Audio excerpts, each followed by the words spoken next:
হাদিসের মধ্যে আছে, আল্লাহর নবী সাল্লাল্লাহু আলাইহি সাল্লাম বলছেন, হাসরের ময়দানে প্রত্যেক নাফরমানকে, পাপীদেরকে, দুনিয়া যারা আনন্দ উল্লাস আর ফুর্তি আর হারাম মজা নিয়া ভোগ করছে, আল্লাহ তাআলা ফেরেশতাদেরকে বলবে, পরে জাহান্নামের বাহির দিয়া একটা বার ঘুরাইয়া জাহান্নামের দরজা বরাবর 1 মিনিট বা 10টা সেকেন্ড দরজার বরাবর দাঁড় করাইয়া এরপরে আমার কাছে নিয়ে আসো।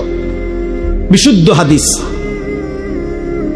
প্রত্যেক নাফরমানকে ফেরেশতারা জাহান্নামের বাহিরে ঘুরাইয়া দরজার সামনে 1 মিনিট বা 10টা সেকেন্ডের জন্য দাঁড় করাবে। জাহান্নামের একটা আগুনের বাতাস তার বুকটা বরাবর একটা ধাক্কা দিবে বাতাস। আল্লাহর কসম, নবী বলেন, ফেরেশতা যখন এরপরে ওই নাফরমান ব্যক্তিকে আল্লাহর সামনে আনবে, আল্লাহ তাআলা জিজ্ঞেস করবে, আমার বান্দা, দুনিয়ার হায়াত তো তুমি খুব আরামেই কাটাইছিলা, ঠিক না? তো সেই নাফরমান পাপী অথচ দুনিয়ায় যে ভোগ বিলাস করছে, সে আল্লাহকে বলবে, রব, জীবনের সুখ কি জিনিস আমি তা কোনোদিন দেখিনি। জাহান্নামে এখনো ঢুকে নাই, জাহান্নামের প্রথম বাতাসের ধাক্কা। প্রিয় ভাই, প্রিয় বন্ধু, দুনিয়া ভুলাই দিবে, সুখের দুনিয়া, সুখের দুনিয়া। এখনো অনেক ছেলে মাঝখানে মোবাইলের ছবি তুলাইতেছে। ফালতু বাপ, তুমি উঠে গেলে ভালো। আমি তো ভোটের জন্য আসি নাই, কাজে ব্যাপক জনসমর্থন আমার দরকার নাই। আমি নির্বাচনে প্রার্থী না, আমার কোনো ভোটের দরকার নাই, কাজে আমার ব্যাপক সমর্থন লাগবে এমন না। আমি 2-4-5 জন মানুষের সামনেও বয়ান করছি। অতএব দয়া করে আমি অনুরোধ করছি, আমাদের দিকে তাকাই আসুন। এবং সকল বক্তার ওয়াজ, নিজের ফায়দা দরকার। এই মোবাইলগুলোতে লক্ষ লক্ষ ওয়াজ আছে, সব বক্তার ওয়াজ আছে। দোস্ত, আমার জীবনে থাকা দরকার, আমার কলিজায় থাকা দরকার, আমার হৃদয়ে উপলব্ধি দরকার, আমার বিবেকের অনুভূতি দরকার। এটুকু যদি ভাবনা না আসে, 3টা ঘন্টা আল্লাহর কথা শুনলাম, অথচ আমার হৃদয়ে সামান্যতম কোনো নড়াচড়া হয় নাই, কি শুনলাম? বললই কি, শুনলামই কি? আয়োজনই হলো কি? হযরত জিবরাইল আলাইহিস সালাম প্রিয় নবী সাল্লাল্লাহু আলাইহি ওয়াসাল্লামের কাছে মানুষের সুরতে ওহী নিয়ে যতবার আসতেন, ততবার নবীজির সামনে এসে বসতেন। এবং প্রত্যেকবার বসতেন কিভাবে? এতটা মনোযোগ দিয়ে বসতেন, মুখোমুখি হয়ে। হাদিসে স্পষ্ট আছে, ফাআসনাদা রুকবাতাইহি ইলা রুকবাতাইহি, অর্থাৎ জিবরাইলের 2 হাঁটু রাসূলুল্লাহ সাল্লাল্লাহু আলাইহি ওয়াসাল্লামের 2 হাঁটু মুখোমুখি একদম বরাবর করে বসতেন। তো যদি আমার 2 হাঁটু বরাবর আরেকজন হাঁটু 2টা মুখোমুখি করে বসে, তাহলে বুক এটাও বরাবর, চেহারা এটাও বরাবর, এতটা বরাবর করে বসতেন। এরপরে নবীজির সাথে কথা বলতেন। এই জন্য আমাদের এই আখলাক দরকার। এটা সুন্নাত, এটা আমল, এটা আদব। আল্লাহর কথা শুনবার ক্ষেত্রে দোস্ত, শুধু কেবল বক্তা দেখলাম, কিছুক্ষণ শুনলাম, চলে গেলাম, এটা যেন না হয়, এটা যেন না হয়। কারো সুর ভালো, কারো টান ভালো, কারো হুঙ্কার ভালো, কারো ঝংকার ভালো, কেউ চিৎকার দিলে ভালো, কেউ কান্দা কান্দা কইলে ভালো, কেউ হাসাইলে ভালো। দোস্ত আমার, এটা কোনো মাহফিলের বিবেচ্য বিষয় না। এটা কোনোভাবেই ইনসাফের কথা না যে আমি শুধু এরকম কোনো একটা কিছুর জন্য অপেক্ষা করলাম, সুর দিলে আসি, নাইলে নাই, টান দিলে আসি, চিৎকার দিলে আসি, নাই তো নাই। না বাপ, আল্লাহর কথা এর জন্য না। কোরআনুল কারীমের মধ্যে আল্লাহ তাআলা বারবার এটা বলছেন, লাআল্লাকুম তাযাক্কারুন। কেন আমার কথা নাজিল করছি? আল্লাহ তাআলা বলেন, যেন তোমরা উপদেশ গ্রহণ করতে পারো। লাআল্লাহুম তাযাক্কারুন, ইয়াইযুকুম লাআল্লাকুম তাযাক্কারুন।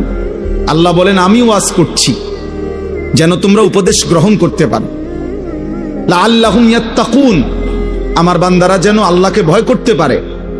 লাআল্লাকুম তাত্তাকুন, যেন তোমরা মুত্তাকি হতে পারো। এইভাবে কোরআনে বলছে লাআল্লাহুম ইয়াতাফাক্কারুন, যেন আমার বান্দারা ভাবতে পারে। বহু আয়াত আছে কোরআনের এ কথা যে আল্লাহ চায় বান্দা তুমি আমার কথা থেকে ভাবো, আমার বন্ধুর আখলাক দেখে ভাবো, ফিকির করো, চিন্তা করো, ভাবনা করো। ফাতাবিরু ইয়া উলিল আবসার, আল্লাহ নিজে বলছে হে চোখওয়ালারা তোমরা ভাবো। ফাতাবিরু ইয়া উলিল আলবাব, হে বিবেক বুদ্ধিওয়ালারা তোমরা ভাবো। ইন্নামা ইয়াতাযাক্কারু উলুল আলবাব, আল্লাহ বলেন আমার কোরআন থেকে বিবেকবানরা উপদেশ গ্রহণ করে। আল্লাহ বলছেন লাকাদ কানা ফি কাসাসিহিম ইবরাতুল লিউলিল আলবাব, আমি আল্লাহ পিছনের যতগুলো ঘটনা কোরআনে বলছি, নূহ নবীর ঘটনা, মূসা নবীর ঘটনা, নমরুদের ঘটনা, ফেরাউনের ঘটনা, আল্লাহ বলেন এগুলো কিচ্ছা বলছি আর অবসর সময় পার করছি এজন্য না, বরং ইবরাতুল লিউলিল আলবাব, প্রত্যেকটা বিবেকবান বুদ্ধিমানের জন্য যেন উপদেশ হয়, নসিহত হয়। কোরআনুল কারীমের মধ্যে আছে আল্লাহ বলছেন মূসা নবীকে, ভাইয়া তোমরা বসতে হবে, এই ছেলেরা, এই মোবাইলওয়ালা ছেলে বসো তুমি। দোস্ত আমি অনুরোধ করি, একটা ছেলেও, আমার হাত জোড় অনুরোধ তোমাদের কাছে, মোবাইল হাতে ধরে ভিডিও বা রেকর্ড করবে না কেউ, আল্লাহর ওয়াস্তে। এই মাহফিল আমি যখন কর্মজীবনের শুরু আমার, আমি তখন থেকে চিনি এই মাহফিল। এই মাহফিলে আমি নিজে শ্রোতা হয়ে ওয়াজ শুনছি, এইখানে বসে ওয়াজ শুনছি আমি। এটা ফল ব্যবসায়ীদের মাহফিল, ঐতিহ্যবাহী মাহফিল, আলহামদুলিল্লাহ। অল্প কয়েকজন ব্যবসায়ী মনে করেন আফেল উফুল বেচে, কিন্তু আল্লাহর দ্বীনের একটা ফিকির ধারাবাহিক করাতে আজকে তারা পুরো অঞ্চলের জন্য ব্র্যান্ড, তারা একটা প্রতীক। হাজারো মানুষ অপেক্ষায় থাকে যে ফল ব্যবসায়ীদের মাহফিলটা কোন দিন হবে। তাইলে কিছু অল্প মানুষ হোক, সামান্য হিম্মত হোক, কিন্তু আল্লাহর পথে লেগে গেলে, শুরু করলে একদিন আল্লাহ এটাকে অনেক দূর আগায় দেয়। এটা একটা গুরুত্বপূর্ণ বিষয়, গুরুত্বপূর্ণ বিষয়। এই জন্য দোস্ত আমি অনুরোধ করছি, আমরা প্রত্যেকে একজনও 2 দিন ব্যাপী এই মাহফিলের লাখ লাখ টাকা খরচ, কারো 10 টাকা, কারো 5 টাকা, কারো কষ্টে ভেজা টাকা, সারাদিন দামাদামি মুলামুলি করে এরপরে অর্জন করা বেচারার লাভের কয়টা টাকার থেকে সে এখানে মাহফিলে দিছে, আখেরাতের আশায় দিছে। আমরা ভিডিও করমু, মোবাইল করমু, ছবি তুলমু, বুট বেচা হবে, বাদাম বেচা হবে, চটপটি বেচা হবে। প্রিয় ভাই, প্রিয় বাবা, এর জন্য এত বড় মাহফিল সাজানো হয় নাই। এটা ইনসাফ না বাপ, এটা ইনসাফ না। 10 লাখ টাকা যদি খরচ হয়, তাহলে এই 5-10 লাখ টাকার মাকসাদ এটা নয়, বরং আখেরাত। আখেরাত, পরকালের একটু সঞ্চয়, আখেরাতের একটু পুঁজি, আখেরাতের পুঁজি। এই জন্য দোস্ত আমি অনুরোধ করছি প্রত্যেকে, আমার কথা হইল মোবাইল চালাবার দরকার তো আপনি বাইরে যান, আল্লাহর কথা দিল দিয়ে শুনেন, দরদ নিয়ে শুনেন। বলতেছিলাম ফেরাউনের মতো কাফেরের কাছেও যখন আল্লাহ তাআলা মূসা আলাইহিস সালামকে পাঠাইছেন, কোরআনে আছে আল্লাহ বলছেন হে মূসা, ফেরাউনের মতো এই খোদা দাবিদার, এই নিকৃষ্ট কাফের, এত বড় জালেম, তার কাছে তুমি যাও, আমার কথা বলো, কালেমার দাওয়াত দাও। কেন? লাআল্লাহু ইয়াতাযাক্কারু আও ইয়াখশা, এই যে কোরআন শরীফের আয়াত, ফাকুলা লাহু কাওলান লায়্যিনা লাআল্লাহু ইয়াতাযাক্কারু আও ইয়াখশা। এই পাঞ্জাবিওয়ালা, এই পাঞ্জাবিওয়ালা, অটো নাকি? হুজুর অটো উঠাও, সিএনজি উঠাও, বাজারে দেখো জ্যাম লাগিয়ে গেছে, ওগুলো উঠাও।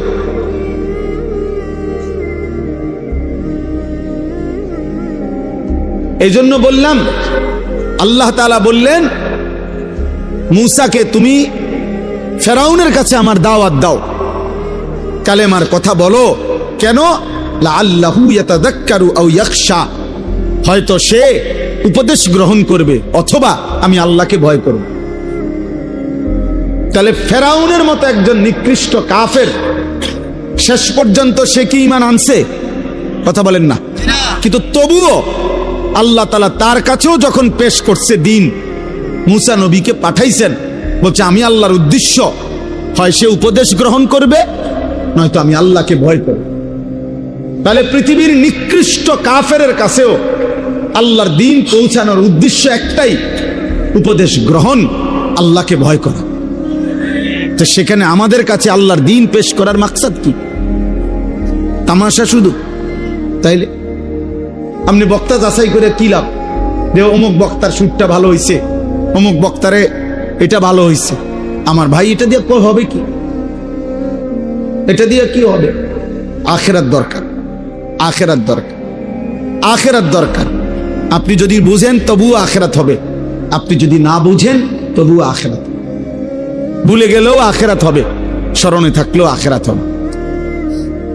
গোলামি করলেও আখিরাত হবে, নাফরমানি করলেও আখিরাত হবে।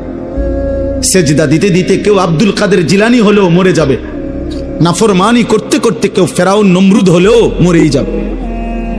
ওয়াজাআত সাকরাতুল মাউত বিল হক যালিকা মা কুনতা মিনহু তাহিদ।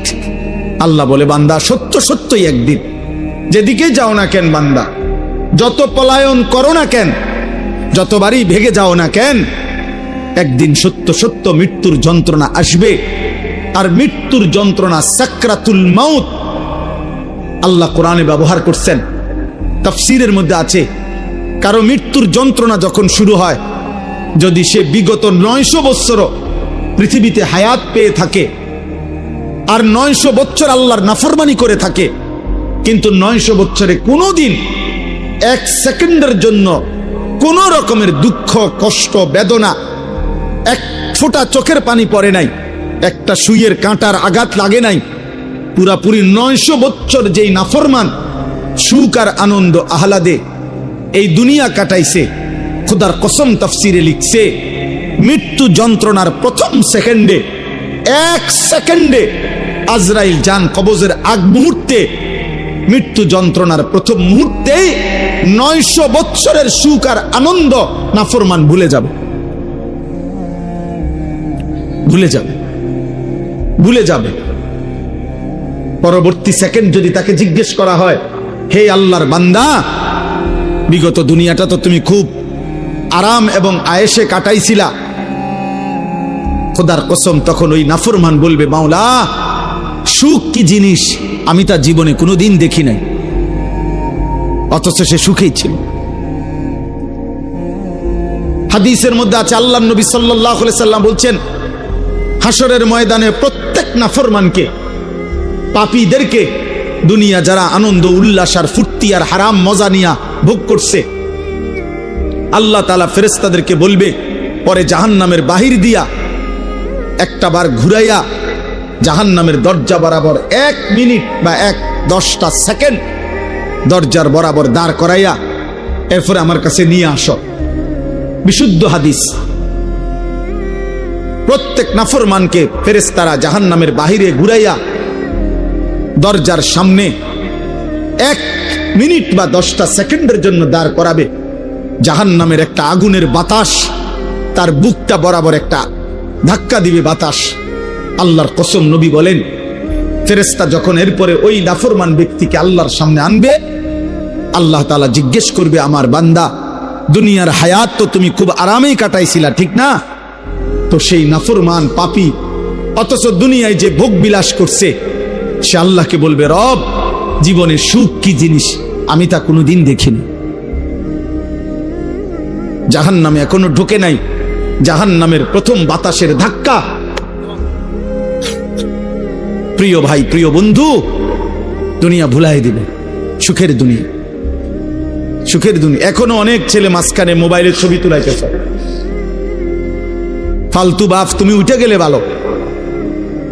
আমি তো ভোটের জন্য আসি নাই, কাজে ব্যাপক জনসমর্থন আমার দরকার নেই। আমি নির্বাচনে প্রার্থী না, আমার কোনো ভোটের দরকার নেই, কাজে আমার ব্যাপক সমর্থন লাগবে এমন না।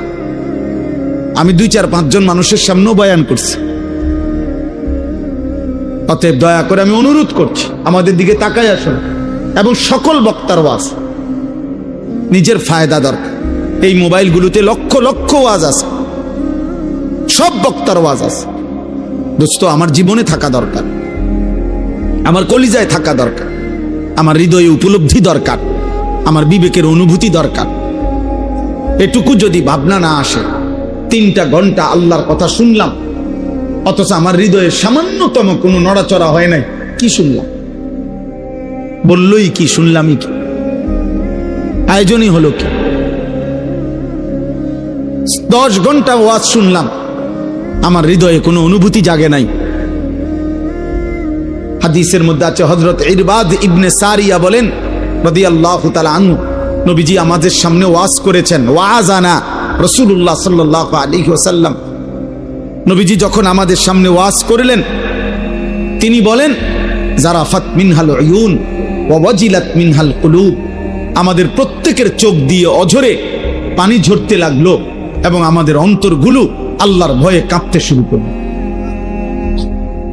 এ ছিল ওয়াজের ফলাফল, প্রতিক্রিয়া সাহাবায়ে কেরামের। এই জন্য দোস্ত, আমরা প্রত্যেকেই এই কথা মনে রাখতে হবে, আমরা মরেই যাব। মৃত্যুর যন্ত্রণার এক মুহূর্ত আমাদের দুনিয়া সব ভুলায় দিবে। হযরত নূহ আলাইহিস সালামের জামানার ওনার একজন বংশধরকে ঈসা আলাইহিস সালাম কবর থেকে তুলছিলেন। ঈসা নবীর জামানায় কিতাবের মধ্যে আছে, ঈসা নবী তখন নূহ আলাইহিস সালামের বংশধরকে জিজ্ঞেস করছিল, আপনি দুনিয়াতে কতদিন হায়াত পাইছিলেন? তিনি বলছেন 450 বছর। তখন ঈসা আলাইহিস সালাম জিজ্ঞেস করছে, হে নূহ নবীর বংশধর, আপনার চুল দাড়ি সাদা হইছে কোন বছর? 450 বছরের ভিতরে। নূহ আলাইহিস সালামের বংশধর বললেন, হে নবী ঈসা, আল্লাহর কসম, 450 বছরে আমার চুল দাড়ি কোনোদিন সাদা হয় নাই। মৃত্যু পর্যন্ত আমার চুল দাড়ি 450 বছর কালোই ছিল। কিন্তু আল্লাহর কসম নবী ঈসা, মালাকুল মউত আজরাইল যখন আমার জান কবজ করতে শুরু করে, এই জান কবজের এই কয়েক সেকেন্ডের কষ্টে আমার চুল দাড়ি 450 বছরের কালো চুল দাড়ি সাদা হয়ে গেছে। দোস্ত আমার কাছে কিতাব আছে গাড়িতে, ওয়াজাআত সাকরাতুল মাউত বিল হক। ওই কিতাবের মধ্যে আছে নবীজির বিখ্যাত একজন সাহাবী হযরত আমর ইবনুল আস রাদিয়াল্লাহু তাআলা আনহু, অনেক বড় জলিলুল কদর সাহাবী ছিলেন। ইসলামের ইতিহাসে রাসূলুল্লাহ সাল্লাল্লাহু আলাইহি সাল্লামের সাহাবাদের মধ্যে সবচেয়ে বড় যোদ্ধা যারা ছিলেন, তার মধ্যে উনি একজন। মিশর বিজেতা, মিশর যিনি বিজয় করেছিলেন, হযরত আমর ইবনে আস, ওনার ইন্তেকালের পূর্ব মুহূর্তে যখন উনি মৃত্যু সজ্জায়, ওনার মৃত্যু যন্ত্রণা শুরু হয়েছে, সাকরাতুল মাউত, ওনার ছেলে কিতাবে লিখছে, আব্দুল্লাহ ইবনে আমর ইবনুল আস, ছেলেও সাহাবী ছিলেন, বাপ ফুত দুইজনই সাহাবী ছিলেন। ওনার ছেলে আব্দুল্লাহ এই মৃত্যুর পূর্ব মুহূর্তে ওনার আব্বা আমর ইবনে আস রাদিয়াল্লাহু তাআলা আনহুকে জিজ্ঞেস করলেন, আব্বা, এই মুহূর্তে মৃত্যু যন্ত্রণা আপনার কাছে কেমন মনে হচ্ছে? আপনি আমাকে একটু বলেন। কসম আল্লাহর, সাহাবী আমর ইবনে আস বলে, ইয়া বুনাইয়া, হে আমার কলিজার টুকরা সন্তান, কাআন্না জিবালাদ দুনিয়া আলা সাদরি, আমার কাছে মনে হচ্ছে পৃথিবীর সবগুলো পাহাড় আমার বুকের উপরে চাপ দিয়ে রাখছে। কাআন্না জিবালাদ দুনিয়া আলা সাদরি,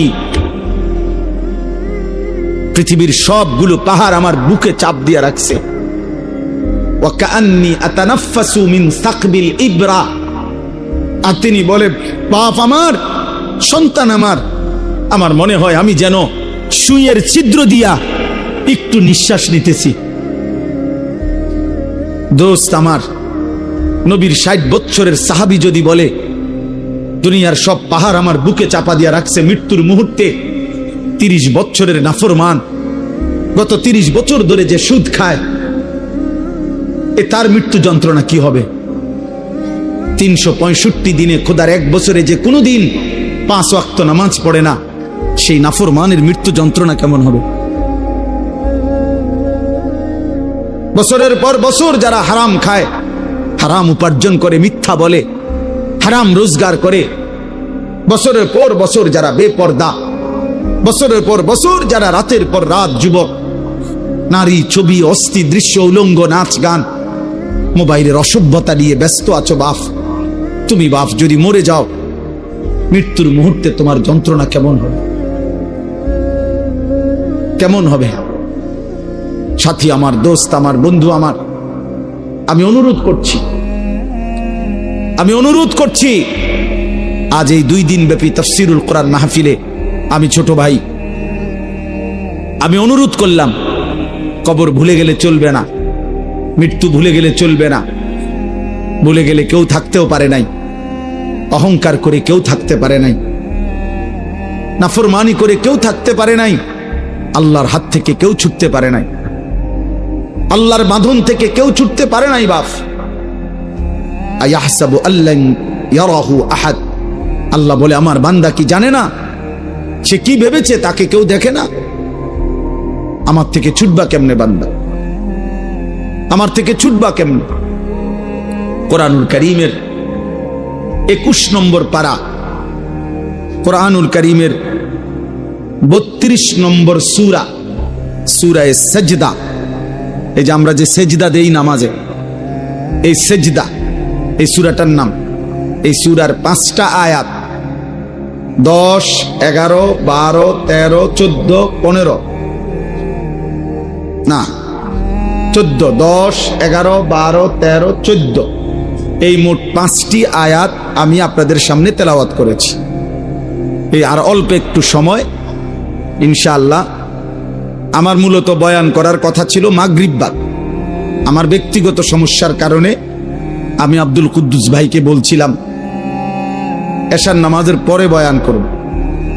অল্প একটু সময় আমি আপনাদের সামনে এই 5টা আয়াতের সংক্ষিপ্ত একটু কথা পেশ করতে চাই।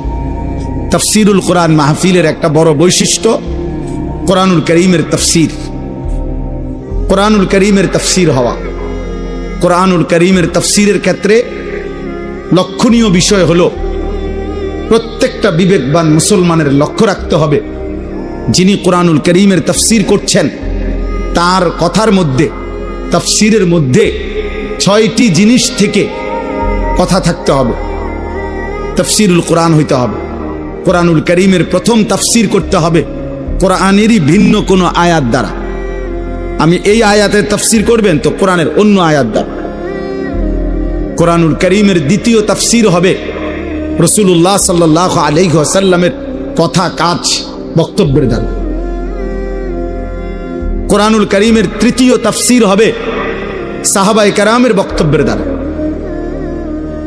কোরআনুল কারীমের চতুর্থ তাফসীর হবে সাহাবাদেরকে যারা ঈমানের সাথে দেখছেন, সাহাবাদের থেকে দ্বীন শিখছেন যারা তাবিঈন, তাদের বক্তব্যের দ্বারা। কোরআনুল কারীমের পঞ্চম তাফসীর হতে হবে আরবি ভাষায়, বিশুদ্ধ আরবি ভাষায় এই শব্দ যেই অর্থে ব্যবহৃত হয় ওই ব্যবহারের আলোকে। কোরআনুল কারীমের ষষ্ঠ তাফসীর হইতে হবে যিনি বলতেছেন তিনি পূর্ণ ঈমান, আমল, তাকওয়া সহ সুস্থ, পক্ষপাত মুক্ত, আকলে সালিম, সুস্থ, সুন্দর, স্বাভাবিক, আমল আখলাক ওয়ালা আকলের অধিকারী কিনা সেটা লক্ষ্য করা। বুঝেন নাই কথা? আকলে সালিম হওয়া। এই জন্য পৃথিবীতে এই 6টি মূল সূত্র থেকে বিচ্ছিন্ন কথা, যত সুন্দরী হোক, জাকজমকই হোক, যত চমৎকারী হোক, সেটা তাফসীরুল কোরআন হতে পারে না। তাফসীরুল কোরআন হইতে পারে না। ব্যক্তিগত কথা, নিজস্ব চেতনা, পূর্বসূরীরা কে কি বলছেন এত কিছুর দরকার নাই, আমি বুঝছি এইটা, আমার মত এইটা। এই কথার উপরে রাসূলুল্লাহ সাল্লাল্লাহু আলাইহি ওয়াসাল্লামের কথা, সাহাবাদের কথা, তাবিঈনের কথা, আরবি ভাষার বিশুদ্ধ রীতির কোনো কথা এগুলো নাই, এগুলো বাদ দাও। আমি যেটা বলছি এটা, আমি কি কম বুঝি নাকি? না, আপনি কিচ্ছুই বোঝেন না, আপনি ঘোড়ার ডিম বোঝেন, আপনি ঘোড়ার ঘাস বোঝেন, আপনি কিছুই বুঝেন না। আপনি যদি বুঝতেন তো এটা বুঝতেন যে পূর্ববর্তীদের বক্তব্যের আলোকে, রাসূলুল্লাহ সাল্লাল্লাহু আলাইহি সাল্লামের আলোকে আপনার ব্যাখ্যা করা উচিত ছিল। এজন্য কোরআনুল কারীমের মধ্যে আল্লাহ তাআলা বলছেন, হে বন্ধু, আমার কোরআনুল কারীমের অক্ষর হুবহু আমি আল্লাহ যেভাবে নাজিল করেছি হুবহু শতভাগ নিখুঁত মুখস্থ রাখা আপনার অন্তরে, এটা আমি আল্লাহর দায়িত্ব। আপনি যখনই পড়তে চাইবেন, আপনার উম্মতের সামনে পড়তে পারা, আপনার এই যোগ্যতা, এই তৌফিক আমি আল্লাহর দায়িত্ব। যখনই আপনি ব্যাখ্যা করতে চাইবেন, আমি আল্লাহ কি বুঝাইতে চাইছি, এটা যদি আপনি বিশ্লেষণ করতে যান, সেই বিশ্লেষণটাও বলে দেওয়া আমি আল্লাহর দায়িত্ব। এটা আমার জিম্মাদার। লা তুহাররিক বিহি লিসানাকা লিতাজারা বিহি ইন্না আলাইনা জামআহু ওয়া কুরআনা। আল্লাহ বলেন, আপনার অন্তরে কোরআন হুবহু বসিয়ে দেওয়া, মুখস্থ করিয়ে দেওয়া, আপনার জবান দিয়ে যতবার ইচ্ছা আপনার উম্মতের সামনে পড়িয়ে দেওয়া, পড়ার তৌফিক। এর একটু পরে আছে সুম্মা ইন্না আলাইনা বায়ানা। এই বায়ানা মানে অর্থ হলো, বায়ান মানে হলো ব্যাখ্যা, তাফসীর।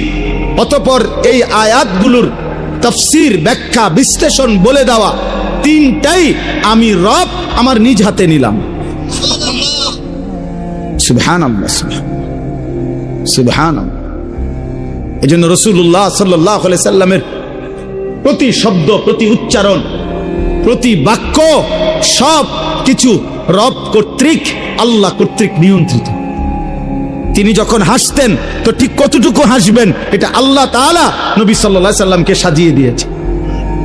তিনি যখন কাঁদতেন তো কতটুকু পরিমাণ কাঁদবেন, কি চিৎকার দিয়া কাঁদবেন, না লাফাইয়া কাঁদবেন, না গৈরাইয়া কাঁদবেন, তো আল্লাহ তাআলা বলেন, বন্ধু, আপনার হাসি, আপনার কান্না, আপনার হাঁটা, আপনার চলা, আপনার উঠা, আপনার বসা, আপনার আচরণ, আপনার উচ্চারণ, আপনার রাত, আপনার দিন, আপনার সকাল, আপনার দুপুর, আপনার ঘর, আপনার সংসার, আপনার বাজার, আপনার ব্যবসা, আপনার একাকিত্ব জীবন, আপনার সকলের মাঝে জীবন, স্ত্রীর সাথে আখলাক, সন্তানের সাথে আখলাক, মানুষের সাথে আখলাক, রাষ্ট্র পরিচালনার নীতি, সব আমি আল্লাহ একটা একটা করে ঠিক করে দিয়েছি। নবী সাল্লাল্লাহু আলাইহি সাল্লাম বাথরুমে বাম পা দিয়ে ঢুকতেন কেমনে? কেন? সাহাবায়ে কেরাম বুদ্ধি দিছে এই জন্য। ডান পাও দিয়া বের হইতেন কেন? ওই কয়েকজনের তুই জিগাইল হইছে কোন পাও দিয়া বাইর হইলে ভালো হয় এরপরে নাকি? না না, আল্লাহ ফয়সালা দিছে, আল্লাহ ফয়সালা দিছে। ওয়া ইন্নাকা লা আলা খুলুকিন আযীম। আল্লাহ কসম করে বলেছেন, বন্ধু আমার, দোস্ত আমার, আমি আল্লাহ কসম করে বলছি, আপনাকেই আমি আল্লাহ তাআলা চরিত্রের সম্পূর্ণ সর্বোচ্চ আখলাকের নীতি, নৈতিকতা, চরিত্র, ব্যবহার, আখলাক, উত্তম আচরণ বলতে যা বুঝায় সবকিছুর সর্বোচ্চ মাত্রা, পূর্ণ শিখর আমি আপনাকে দিয়েই, সর্বোচ্চ পূর্ণাঙ্গ চরিত্র আখলাক দিয়েই সাজিয়ে আমি আল্লাহ আপনাকে পাঠিয়েছি। আছে খুবা হামা দারান তু তনহা দার। আল্লামা ইকবাল এই জন্য বলছে, হে নবী মুহাম্মদ, ১৬ লক্ষ নবী এবং রাসূলের যত গুণ, যত সিফাত, সব যদি সব নবীর মুজিজা আদম থেকে ঈসা আপনার একার মাঝে যদি তালাশ করি, আছে খুবা হামা দারান তু তনহা দারি, আপনি একাই সব, আপনি একাই সব। আপনার হাসিও সেরা, আপনার কান্নাও সেরা, আপনার সব সুন্দর, সব সুন্দর, সব সুন্দর, সব সুন্দর। আপনার পরে কোনো কিছুতে, কোনো কিছুর জন্য একটা সুতার বুদ্ধি, এক সুতা, একটা কথা, নতুন বুদ্ধি, নতুন পরামর্শ, নতুন কোন পদ্ধতি বলার জন্য আল্লাহ বলছে, বন্ধু আর কোনো দরকার নাই, সবকিছুর পূর্ণাঙ্গ, সবকিছুর চূড়ান্ত নিয়ম, পদ্ধতি, আদব, আখলাক, শিষ্টাচার, নৈতিকতা, ভদ্রতা, আচরণ, উচ্চারণ সব পূর্ণ করে আপনাকে আমি পাঠাইছি। এই জন্য পরবর্তীতে নতুন করে বলার জন্য আর কিছুর দরকার নাই। এই কারণেও গোলাম আহমদ কাদিয়ানী বেঈমান, বেঈমান, বেঈমান, সে বেঈমান, বেঈমান। খতমে নবুয়ত এটা আমাদের আকীদা, এটা আমাদের আকীদা। কাদিয়ানীরা কাফের, কাদিয়ানী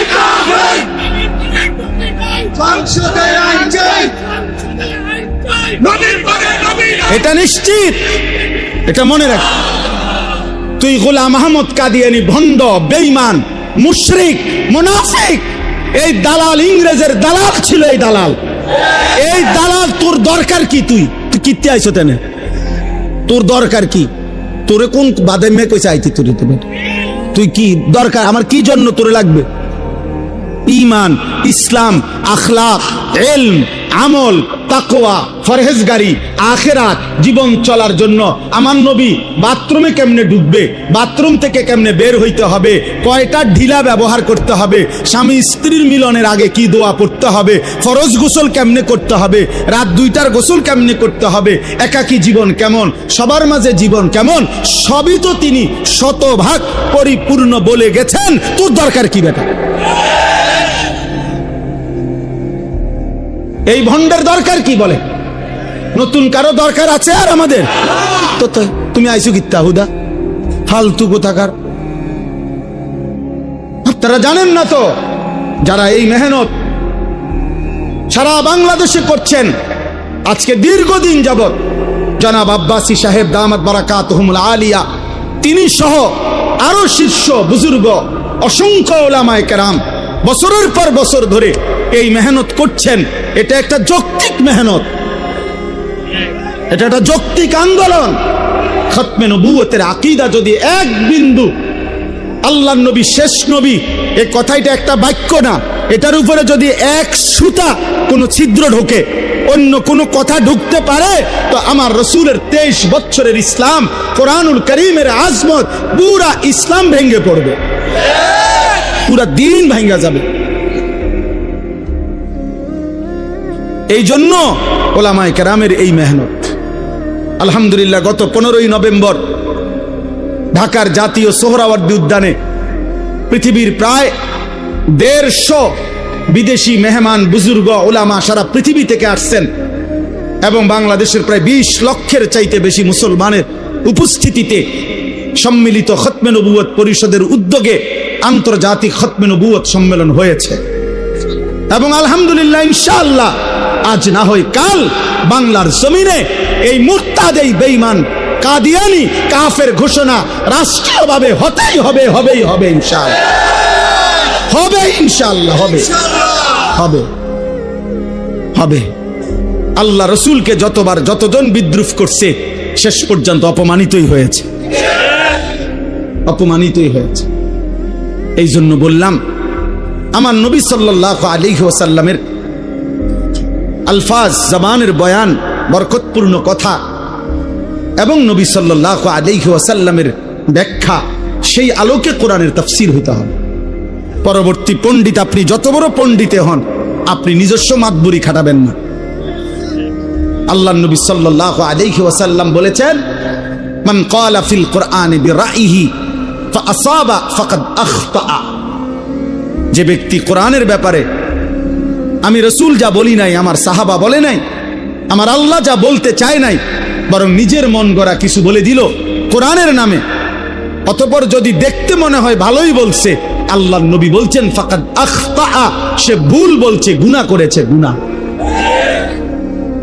এই জন্য আমি অনুরোধ করব, কোম্পানিগঞ্জ বাজার ফল ব্যবসায়ী সমিতির এই ঐতিহাসিক তাফসীরুল কোরআন মাহফিলে ইনশাআল্লাহ আপনারা আপনাদের মুরব্বীদের পরামর্শ নিয়ে আগামী দিনে আরো পরিকল্পিত, গঠনমূলক, আমি আজকে একদিন সুযোগ পাইছি, এজন্য বললাম, আমার আবেদন আমি করে যাই। আবেদনটা হইল, আল্লাহর কোরআনের ইনশাআল্লাহ আজকে হয়তো আব্দুল কুদ্দুস ভাই তারা আপনারা একদিন থাকবেন, আপনাদের পরবর্তীরা করবে ইনশাআল্লাহ। কিন্তু মনে রাখবেন, কোরআনুল কারীমের তাফসীরের ধারাবাহিকতা, কোরআনুল কারীমের পূর্ণাঙ্গ তাফসীর শুরু থেকে শেষ পর্যন্ত করব।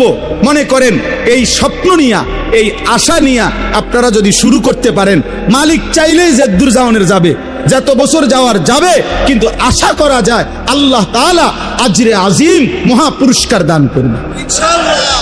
এই জন্য আমি আবেদন করলাম, আপনারা দয়া করে ফিকির করেন যে ইনশাআল্লাহ আমরা এই 2 দিন ব্যাপী তাফসীরুল কোরআন মাহফিলের যতজন বক্তা আলোচনা করবেন, তো ইনশাআল্লাহ ইচ্ছে করলে কোরআনুল কারীম থেকে নির্ধারিত আয়াত ধারাবাহিকভাবে বলা সম্ভব। সম্ভব কিনা বলেন? সম্ভব, এটা সম্ভব। আল্লাহর বান্দারা অপেক্ষায় থাকবে বছরের এই 2 দিন, যে ইনশাআল্লাহ আমরা কোরআনুল কারীমের গত বছর ওইখান থেকে শুনছি, এবার এখান থেকে শুনবো। আমার শায়েখ আরিফ বিল্লাহ আল্লামা মুফতি মুশতাকুন নবী কাসিমি হযরত দামাত বারাকাতুহুম নোয়াখালীতে 5 দিন ব্যাপী ধারাবাহিক তাফসীরুল কোরআন মাহফিল করে, এবং আরো অনেক জায়গায় বাংলাদেশের অনেক বুজুর্গ আছেন 15 দিন ব্যাপী, 17 দিন ব্যাপী, 5 দিন ব্যাপী, 7 দিন ব্যাপী কোরআনের ধারাবাহিক তাফসীর এরকম খোলা মাহফিলে করতেছেন। অনেকের, আমি একজন আলেমকে বুজুর্গকে দেখছি, উনি আমারে নিজে বলছেন এবং আমি খবরও নিছি, বলছে দীর্ঘ 27 বছরের অব্যাহত তাফসীরের বরকতে আল্লাহ তাআলা আমার জবানে এই এক জায়গায় আল্লাহর কোরআনের তাফসীর শেষ করাইছে। হতে পারে কিনা? কোনদিন প্রজন্ম হতে পারে, আজ আমরা কেউ থাকবো না, হয়তো 50 বছর পরে, 100 বছর পরের কেউ তারা শুনবে যে আমাদের পূর্বপুরুষরা শুরু করে গেছিলেন, আজ আমরা শেষটা শুনলাম। আজ আপনারা শুনছেন আলহামদুলিল্লাহ সূরা, 100 বছর পরের কেউ শুনবে মিনাল জিন্নাতি ওয়ান নাস। সেদিন ওরা গর্ব করবে যে আমাদের পূর্বপুরুষ শুরু করে দিয়েছেন বরকতেই তো আজ আমরা শেষটা পাইলাম। আল্লাহ তৌফিক দান করেন, আল্লাহ কবুল করে নেন। আমার ভাই চলেন আমার আয়াতের তাফসীর তরজমাটুকু শুনেন। আল্লাহ তাআলা বলেন, এখানে যেই 5টা আয়াত, এই 5টা আয়াতের বিস্তারিত তাফসীর না, বরং সংক্ষিপ্ত 2টা কথা, অল্প একটু কথা বুঝানোর উদ্দেশ্য। 1 নম্বর কথা হলো, রাসূলুল্লাহ সাল্লাল্লাহু আলাইহি ওয়াসাল্লাম মক্কার জমিনে যখন কালেমার দাওয়াত দিতেন, ইসলামের দাওয়াত শুরু করলেন, তো মক্কার কুরাইশ কাফেরদের কাছে প্রত্যেক নবীর, মনোযোগ দিয়ে শুনতেছেন তো? বুটখানা বন্ধ তো? মোবাইল টিফা বন্ধ তো? আর বুট খাইয়েন না, বাঁচলে 2 দিন মাহফিলের পরে আলগা জায়গাত গিয়ে বুট খাবেন। বলেন ইনশাআল্লাহ। আল্লাহ আপনাদেরকে খুব বুট খাওয়ার তৌফিক দান করেন। জি চলে। তো আপনার মক্কার কুরাইশরা, কাফেররা রাসূলুল্লাহ সাল্লাল্লাহু আলাইহি সাল্লাম যখন দাওয়াত শুরু করলেন, তো প্রত্যেক নবীর দাওয়াতের একটা বৈশিষ্ট্য ছিল, প্রত্যেক নবী তাদের অনুসারীদেরকে যখন মানুষকে আল্লাহর দিকে ডাকতেন, তো আল্লাহর দিকে ডাকার ক্ষেত্রে আল্লাহর প্রতি ঈমান আর আখিরাতের বিষয়টাকে বিস্তারিত তুলে ধরতেন। নবীদের দাওয়াতের মূল বৈশিষ্ট্য ছিল এই 2টা, যে আল্লাহর প্রতি ঈমান আর আখিরাত। মান কানা ইউমিনু বিল্লাহি ওয়াল ইয়াউমিল আখির ইন্নামা ইয়ামুরু মাসাজিদাল্লাহ মান আমানা বিল্লাহি ওয়াল ইয়াউমিল আখির। মানে ঈমানের 7টা বিস্তারিত বাক্য আছে, আপনারা পারেন অনেকে। আমানতু বিল্লাহ ওয়া মালাইকাতিহি ওয়া কুতুবিহি ওয়া রুসুলিহি ওয়াল ইয়াউমিল আখির ওয়াল কদরি খাইরিহি ওয়া শাররিহি মিনাল্লাহি তাআলা ওয়াল বাসি বাদাল মাউত। কয়টা হলো? 7টা। এই 7টা হলো ঈমানের মৌলিক কথা। এই 7টাকেও যদি আরো ছোট করা হয়, মানে সংক্ষেপ করা হয়, কম কথায় বলা হয় যে ঈমান সংক্ষেপে বলেন কি, তাহলে সংক্ষেপে ঈমান হলো 2 জিনিস। 1 হলো আল্লাহর প্রতি ঈমান, 2 আখিরাতের প্রতি ঈমান। এই 2 কথা হলো বেসিক, এই 2 কথা হলো মূল ফাউন্ডেশন, মূল ভিত্তি। ওই যে ওই বুট খায়, ওই চুল্লাহে হাসে, ভাল লাগছে না ভাইয়া তোমার কওনে? ওর কাছে ভাল লাগছে যে আরে সবাই দেখলো। জি, মুসলমানের সন্তান একবার হলো ভাইবো, মুসলমানের সন্তান যে বেঈমানদের মতো চুল রাখো, সে বেঈমান কোনোদিনও স্বপ্নেও তোমার জন্য কোনোদিন কল্যাণ কামনা করে না। ইহুদি কোনোদিন তোমার জন্য ভাবে না, খ্রিস্টান তোমার জন্য ভাবে না, মুশরিক বেঈমান তোমার জন্য ভাবে না, পৃথিবীর কোনো ফুটবল খেলোয়াড় তোমাকে নিয়ে ভাবে না, পৃথিবীর কোনো সিনেমার নর্তকী তোমাকে নিয়ে ভাবে না, মোবাইলের কোনো নর্তকী তোমাকে নিয়ে ভাবে না। অতএব তোমাকে নিয়ে ভেবেছেন যিনি, তোমাকে নিয়ে কেঁদেছেন যিনি, তোমার আখিরাতের মুক্তি চেয়েছেন যিনি, তোমার জন্য রাত্র দিন চোখের পানি ফেলছেন যিনি, তোমার জন্য সারা রাত চোখের পানি ফেলে কেঁদেছেন যিনি, তিনি মদিনার বন্ধু রাসূলুল্লাহ সাল্লাল্লাহু আলাইহি ওয়াসাল্লাম। তাকে কেমনে ছেড়ে দিলা? তাকে কেমনে ছেড়ে দিলা? 10 বছরও একবারও কোনোদিন জিজ্ঞাসা করলা না যে আমার রাসূল সাল্লাল্লাহু আলাইহি সাল্লাম কেমনে চুল রাখতেন? 10 বছরও মুসলমান একবার জিজ্ঞাসা করলা না যে নবীজির সাহাবারা কিভাবে চুল রাখতেন? আহা, কত বেঈমানের মতো তোমরা চুল কাটো। দোস্ত আমার, এটা নিয়ম। কোন মানুষের দিলের হালাত তার বাহ্যিক আকৃতি, চেহারা দেখে বোঝা যায়। মানুষ চেহারার দিকে তাকাইয়াই বলে ভাই আপনার কি মন খারাপ? যদি মন খারাপ হয় তো সেটা দিলে, কিন্তু চেহারায় প্রকাশ পায়।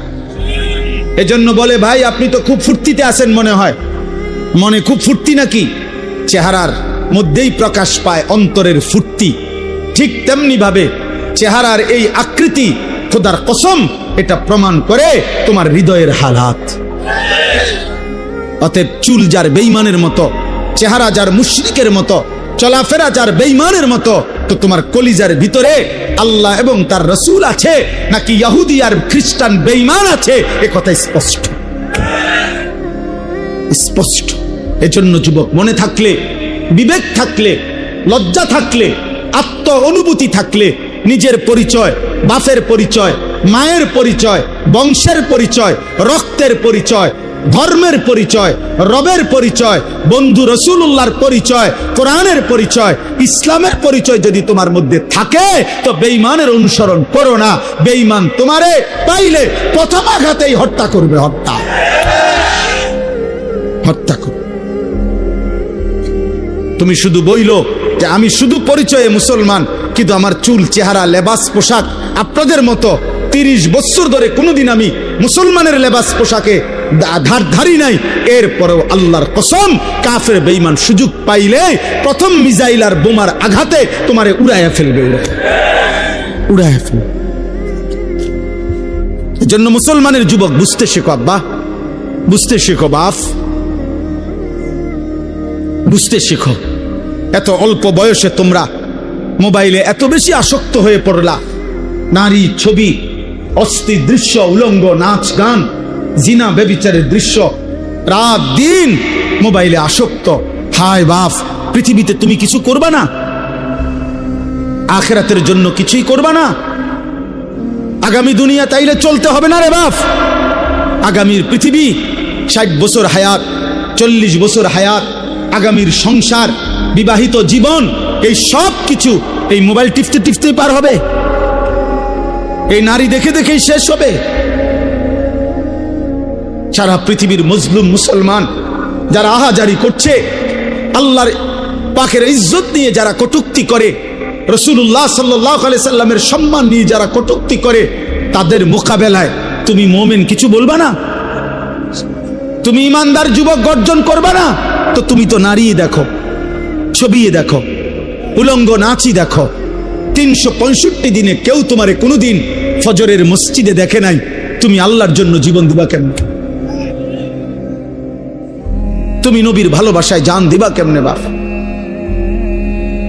ভোরের পাখি তো কোনোদিন তোমাকে দেখে নাই, সকালের আলো তো কোনোদিন দেখে নাই। আল্লাহ আমাদেরকে বিবেক দান করে। তাহলে এই মক্কার কুরাইশরা প্রত্যেক নবী তাদের দাওয়াত দিতে যখনই বলতেন আখিরাত, তো সব বেঈমান এক নীতি, সমস্ত মুশরিক বেঈমান, সর্বযুগের পাপী নাফরমান ব্যক্তিদের একটাই অভ্যাস, তারা আখিরাতকে কোনোভাবেই মানতে চাইত না। এজন্য আমাদের নবীর জামানাতেও মক্কার কাফেররা যখনই নবীজি আখিরাতের কথা বলতেন, তখনই তারা ভিন্ন ভিন্ন পাল্টা যুক্তি দেখাইতো।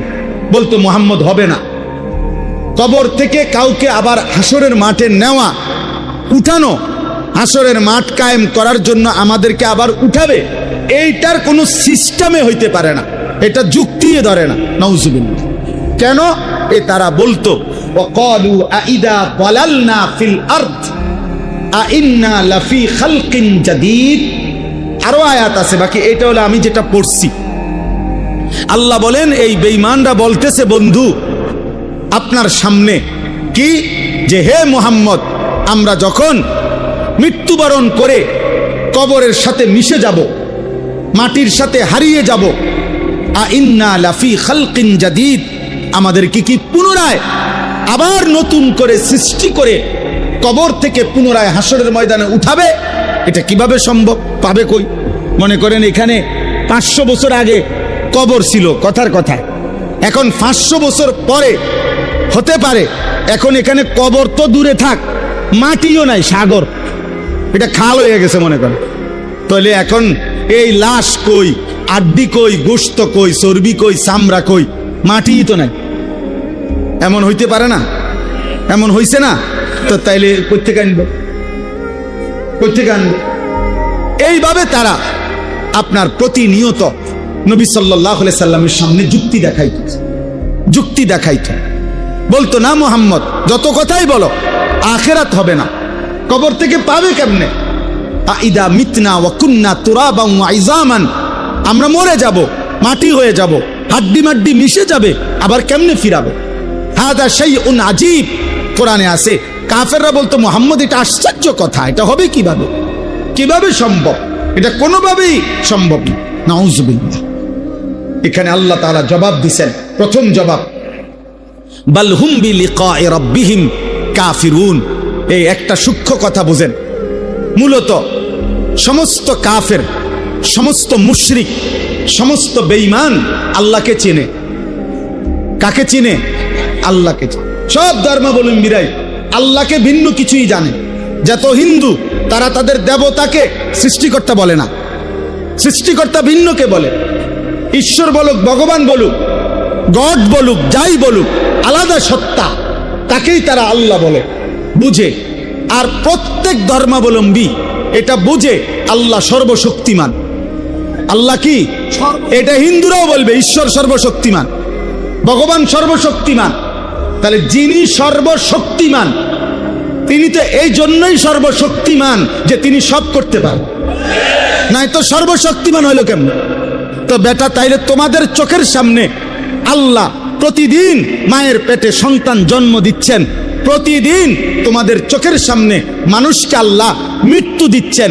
তো যিনি আল্লাহ, তিনি তো বলছেন আমি জন্ম দেই, আমি মৃত্যু দেই, আমি আবার আখেরাতে নেব, হাসরের মাঠে আনবো। তো যার প্রথম 3 কথা ঠিক, 2 কথা যেই আল্লাহর ঠিক হইল, তো পরেরটা ঠিক হবে না কেন? বুঝেন নাই হিসাবটা? আপনি যদি এটা কইতেন যে তাই কইছেন, কই খবর তো নাই। আপনি তো কইছেন মানুষের মৃত্যুও হয়, হয় না তো? নূহ আলাইহিস সালাম তো আমরা বাড়ির লগে। নূহ আলাইহিস সালামের সাথে দেখা হয়েছে কারো? কথা বলে না কেন? হ্যাঁ, তাইলে আপনার দাদার লগে দেখা হয়েছে আপনার? তো উনি কই গেল? উনি না পৃথিবীতে ছিল, উনি নাই কেন? তাহলে বোঝা গেল জন্ম যেমন হচ্ছে, মৃত্যু যেমন হচ্ছে, অতএব এই 2টা যেহেতু হচ্ছে, এটাই প্রমাণ করে আখিরাতও হবে। তো আল্লাহ বলেন মূলত প্রত্যেক বেঈমান, এই কথাটা জরুরি, সর্বযুগের সমস্ত নাফরমান, পাপী, বেঈমান, মুশরিক, আল্লাহর অবাধ্য, ওর অন্তরে কলজা যদি খোলা হয়, ভিতরটা যদি চেক করা হয়, তাহলে রিপোর্ট আসবে এটাই, ও বুঝে আখিরাত হবে, এটা সম্ভব, আল্লাহ নিবে। কিন্তু বিষয়টা হলো, ওর সমস্যা হইল ও বুঝে এটা যদি আমি মেনে নেই, এটা যদি আমি বুঝছি বলি যে আখিরাত হবে, আখিরাত হবে, তাইলেই তো সে বুঝে আমার যে এতদিনকার অসভ্যতার এই জীবন, নাফরমানির এই জীবন, চুরি, ডাকাতি, জিনা, ব্যভিচার, মদ, জুয়া, হত্যা, খুন, ধর্ষণ, নারীর সাথে অসভ্যতা, হারাম উপার্জন, মূর্তি পূজা, শিরিক, এই সব ছেড়ে দিতে হবে, আল্লাহর কথাই মেনে নিতে হবে। এইটা তো সে চাচ্ছে না, আমি মানব না, আমি আমার অবাধ্য আর খেয়াল খুশির জীবন এটাই চালাবো। এই জন্য আল্লাহ বলেন, বন্ধু, মূল বিষয় হলো ওরা বুঝে আখিরাত হবে। বাল হুম বিলিকাই রাব্বিহিম কাফিরুন, বরং তারা ইচ্ছা করে আমি আল্লাহর মুখোমুখি হতে চাচ্ছে না। তো এইটা কয় না, আর কি এটা কয় না, বরং আরেকটা অতিরিক্ত বলে যে আখিরাতই হবে না। আরে হবে 100 বার, তোর বাপের আখিরাতও হবে, তোর 14 গোষ্ঠীর আখিরাতও হবে। হবে না কেন বেটা? হবে না কেন? হবে। আল্লাহ বলেন মূল সমস্যা হলো এটা যদি বলে আখিরাত হবে, তাইলে তো বাকি অনুসারীরা বলবে তাইলে নেতা আল্লাহরে মানতে অসুবিধা কি? পাটফারি সিটারি ছেড়ে দেন তো, হে তো কব না আমি তো সিটারি ছাড়তাম না। এই জন্য সর্বযুগে এই আমার বাংলাদেশে মনে করেন চুরি, ডাকাতি, জিনা, ব্যভিচার, মদ, জুয়া, ধর্ষণ, নির্যাতন, ইফটিজিং, এই সমস্ত অন্যায় অসভ্যতা বন্ধ হোক, এটা অসংখ্য ভদ্রলোক, অসংখ্য সুশীল, অসংখ্য ভদ্রবেশী মানুষ ওনারা চায় যে এগুলো বন্ধ হয়ে যাক। কিন্তু ওনারা এই মুখে যে চায় এইটার জন্য ওনারা জানে যে এগুলা যাবতীয় অপরাধ, যাবতীয় পাপ বন্ধ হবে যেই আইন কার্যকর করলে সেটা কোরআন সুন্নাহর আইন। এই কথাটা প্রতিবারই বক্তৃতা দিলে, সেমিনারে, সিম্পোজিয়ামে, টকশোতে, বিভিন্ন আলাপচারিতায় ভিন্ন ভিন্ন নিজস্ব মন গড়া পদ্ধতি বলে অপরাধ দমনের জন্য, কিন্তু এটা একবারও বলে না যে অপরাধ দমনে আল্লাহ যা বলেছে, রসুল যা বলেছে তা একবার প্রয়োগ করা হোক। আগামী এক সপ্তাহ সোনার মদিনা আর রাসূলুল্লাহ সাল্লাল্লাহু আলাইহি ওয়াসাল্লামের জামানার সেই মদিনার ইসলাম, মদিনার রং উম্মতের ঘরে ঘরে দেখা যাবে। আজ পৃথিবী আরেকবার দেখুক আফগানকে। গোটা পৃথিবী মিয়া 800 কোটি মানুষ আফগানিস্তানের দিকে পুরাপুরি তাকায় আছে, করেটা কি? আর গোটা পৃথিবীকে আফগানের ইমানদার মুসলমান বুড়া আঙ্গুল দেখায় বলছে তোদের গোটা পৃথিবীর নিয়ম, তন্ত্র, মন্ত্র, আইন, তোদের মানব রচিত সব কিছুকে থুতু মারলাম, আল্লাহর জমিনে আল্লাহর আইন বাস্তবায়ন করলাম। আলহামদুলিল্লাহ, আলহামদুলিল্লাহ। আগামীর পৃথিবীতে ইনশাআল্লাহ দোস্ত, আমি থাকি আর তুমি থাকো, আমি না থাকি আর তোমরা না থাকো, আগামীর পৃথিবীতে মাহদী আসবে, দাজ্জাল প্রকাশ পাবে এবং দাজ্জাল হারবে, মাহদী জিতবে, ইমানদারের বিজয় হবে। খোদার কসম, পৃথিবীময় রব্বে কাবার কসম, ইমানের পতাকা, ইসলামের পতাকা উড়বেই উড়বে ইনশাআল্লাহ। শুধু বাংলাদেশ না, সারা পৃথিবীতে উড়বে। এটা মুহাম্মদ আরবির জবানের কথা সাল্লাল্লাহু আলাইহি সাল্লাম, আর তার কোনো কথা ভুল হয় না। নবী বলছে যদি শুনো কিয়ামতের আর একদিন বাকি, একদিন, তবুও মনে রাখবা দাজ্জাল আসবে, তবুও মনে রাখবা মাহদী আসবে। অতএব মাহদীও আসবে, দাজ্জালও আসবে, আর মাহদীর বিজয় হবে, দাজ্জালের পতন হবে, মুমিনের বিজয় হবে, ইসরাইলের ইহুদি ওই বেঈমানদের পতন হবেই হবে, হবেই হবে, হবেই হবে। একদিন গাজা হাসবে, একদিন ফিলিস্তিন হাসবে, একদিন ইসরাইলের কুত্তারা হারবে, কোনো সন্দেহ। দেখার বিষয় হলো যুবক, তোমারে আল্লাহ নিবে কিনা।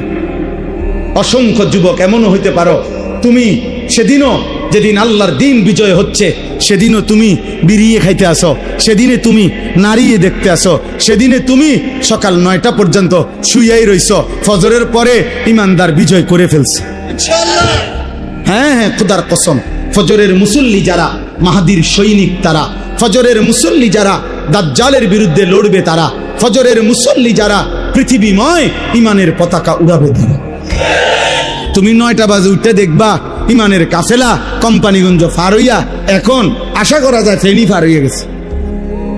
আপনি আর দৌড় দিয়েও পারতেন না। আল্লাহ আমাদের প্রত্যেককে ঈমান দান করেন, তাকওয়া দান করেন। আল্লাহ এবার জবাব দিচ্ছেন। এই 2 মিনিট এবার তরজমা বলেই আমি আমার কথা শেষ করছি। আল্লাহ বলেন কুল ইয়াতাওয়াফাকুম মালাকুল মাউতিল্লাযী ওয়াক্কিলা বিকুম সুম্মা ইলা রাব্বিকুম তুরজাউন। দোস্ত, এই তরজমাটুকু শুনেন শুধু। আল্লাহ বলেন, হে নবী আপনি বলে দেন, নিশ্চয়ই তোমাদের প্রত্যেককে আমি আল্লাহর পক্ষ থেকে নির্ধারণ করা আজরাইল মালাকুল মউত মৃত্যু ঘটাবেন। তোমরা মানো বা না মানো, মৃত্যু তোমাদের আসবেই, আজরাইল তোমাদের কাছে আসবেই। সুম্মা ইলা রাব্বিকুম তুরজাউন, অতঃপর তোমাদের সকলকে আমি আল্লাহর সামনে হাসরের ময়দানে একত্র করা হবে, ফেরত আনা হবে। আল্লাহ বলেন, এই 2 কথা মানো বা না মানো, তোমরা লুকোচুরি করো আর কৌশল করো আর 900 বলো আর যাই করো, মৃত্যুও হবে, হাসরও হবে। কি কি হবে বলেন? হ্যাঁ বলেন, বলেন কি হবে? আর কি হবে? আবার বলেন কি কি হবে? মৃত্যুও হবে, আখিরাতও হবে। হবে তো বাবা? হবে তো যুবক? হবে, হবে, হবে। ওয়েট ওয়েট, অপেক্ষা করো, হবে। দেখো নারী, দেখো উলঙ্গ ছবি, দেখো এক ওয়াক্ত সেজদা দাও না, এরপরে বেশি কি বুক করতেছো? বাতে তো খাও, আর কিতা? হ্যাঁ, বনরুডি আর কি? দুনিয়া কি বেশি বুক করলা? পেশাব পায়খানা, ভাত তরকারি, ঘুম আর লজ্জাস্থানের চাহিদা পূরণ। এই নাফরমান, এতটুকু চাহিদা? জীবন যদি হয় ভাত, জীবন যদি হয় খাবার আর পেশাব পায়খানা আর ঘুম আর লজ্জাস্থানের চাহিদা পূরণ, খোদার কসম এটুকু চাহিদা কুত্তারও পূরণ হয়। কুত্তার কুত্তার কুত্তার কুত্তাও খায়, কুত্তাও ঘুমায়, কুত্তাও পেশাব পায়খানা করে, কুত্তারও লজ্জাস্থানের চাহিদা পূরণ হয়, নয়তো কুকুরের বাচ্চা হয় কেমনে? অতএব জীবন মানে এতটুকু না রে আব্বা। জীবন মানে গোলামি, জীবন মানে সেজদা, জীবন মানে মালিক চিনা, জীবন মানে মদিনার বন্ধু চিনা, জীবন মানে কোরআন বুকে ধরা, জীবন মানে আল্লাহকে সঙ্গী বানানো। ওয়ালাউ তারা ইদিল মুজরিমুনা নাকিসু রুউসিহিম ইনদা রাব্বিহিম। আল্লাহ এবার হাসরের ময়দানের চিত্র তুলে ধরছে। আল্লাহ বলে, বন্ধু আপনাকে বলে রাখি, আপনি সেদিন দেখবেন সমস্ত পাপী, নাফরমান, মুশরিক, বেঈমান হাসরের দিন, আখিরাতের দিন আমি আল্লাহর সামনে দাঁড়িয়ে থাকবে, মাথাটা নুয়ে, লজ্জায় অপমানে আপনার বেইজ্জতিতে মাথা নুয়ে থাকবে। রব্বানা আবসারনা ওয়া সামি'না ফারজি'না না'মাল সালিহান ইন্না মুকিনুন। প্রত্যেক পাপী আল্লাহর সামনে মাথা নুয়ে হাসরের ময়দানে বলবে, আল্লাহ আজ গোটা হাসরের মাঠ আমি নিজ চোখে দেখলাম, আমার নিজ কানে সব কথা শুনলাম, আজ আমি আখিরাত বিশ্বাস করছি পুরাপুরি। অতএব এই হাসরের মাঠ থেকে আমারে আরেকবার দুনিয়ায় পাঠান, এবার গেলে আমি নেক আমল করব। মাশাআল্লাহ, আলাপ দেখছেন নি? আলাপের ডংটা বুঝছেন না? তারে কি ফিটাটা ফেটন দরকার, তার আলাপ কি এখন যাবে নেক আমল করার জন্য। ওয়ালাউ শি'না লাআতাইনা কুল্লা নাফসিন হুদাহা। আল্লাহ বলে, হায় নাফরমান, আমি তো চাইলে দুনিয়াতেই আমি আল্লাহ তোকে বাধ্য করেই আমার বন্দিগি করাইতে পারতাম। পারতো? কথা বলে না, পারতো? আমাদের এই সকলকে 5 ওয়াক্ত নামাজ পড়াইতে বাধ্য কইরা আল্লাহর পক্ষে সম্ভব? আল্লাহ এটা পারবে তো? কিন্তু যদি এটা আল্লাহ বাধ্য করাইয়াই করে তো পুরস্কার কিসের? কথা বলে না তো, আর বিচার কিত্ত তো, আর জান্নাত জাহান্নাম কি? অতএব আল্লাহ বলেন, ওয়ালাকিন হাক্কাল কওলু মিন্নি লাআমলা আন্না জাহান্নামা মিনাল জিন্নাতি ওয়ান নাসি আজমাইন। অতএব আমি আল্লাহর চূড়ান্ত ফয়সালা, আজকে আমি আল্লাহ এই নাফরমান পাপী, আজ আমি হাসরের ময়দানে বিচার করব, মাফ করব না। আজ আমি কোটি কোটি জিন আর মানুষ নাফরমান দিয়ে আমার জাহান্নাম পূর্ণ করব, পূর্ণ করব, পূর্ণ করব। আজ মাফ করব না, দুনিয়াতেও যেতে দেব না, জাহান্নামে দেব।